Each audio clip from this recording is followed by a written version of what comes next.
మీలో చాలా మందికి ఇప్పటికే డిటిఎఫ్ అంటే ఏంటో తెలుసు. తెలియని వాళ్ళ కోసం ఈ వీడియో. డిటిఎఫ్ అంటే direct to film.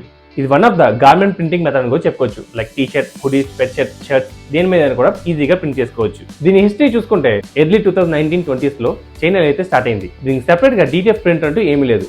ఎప్సాన్ printing heads తీసుకొని దాన్ని మోడిఫై చేసి వాళ్ళ ఓన్ బ్రాండింగ్ వేసుకొని డిటిఎఫ్ మిషన్ అని చెప్పి సెల్ చేస్తుంటారు. అఫీషియల్ గా ఏ బ్రాండ్ కూడా డిటిఎఫ్ మిషన్స్ అయితే లాంచ్ చేయలేదు. లేటెస్ట్ స్టేజెస్ లో దీనికి ఉన్న క్రేజ్ చూసి చాలా కంపెనీస్ అయితే ముందుకొచ్చి ప్రింటింగ్ చేసే హెడ్స్ అయితే మ్యానుఫ్యాక్చర్ చేయడం స్టార్ట్ చేశారు. అండ్ ప్రాసెస్ చూసుకుంటే ఇలాంటి పీఈటీ ఫిల్మ్ మీద మనకు నచ్చిన కస్టమైజేషన్ ప్రింట్ వేసి ఇస్తుంటారు. ఇక్కడ పీఈటీ అంటే polyethylene terephthalate. And once printing complete అయిన తర్వాత ఈ వెట్గా ఉన్న ప్లేస్ లోనే లైట్ గమ్ పౌడర్ అయితే అప్లై చేస్తారు.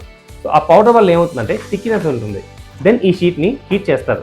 దీంతో ఈ షీట్ అయితే రెడీ అవుతుంది. ఎప్పుడైతే ఈ ప్రింట్ మనం టీ షర్ట్ మీద ప్రింట్ చేయాలనుకుంటున్నామో అప్పుడు మనం హీట్ ప్రెస్ యూజ్ చేసి పర్టికులర్ టెంపరేచర్ లో యూజ్ చేస్తే ఈజీగా స్టిక్ అవుతుంది. మరి ఈ ఇన్ఫర్మేషన్ అంతా కలెక్ట్ చేసి ఒక పీడిఎఫ్ అయితే రెడీ చేశాను.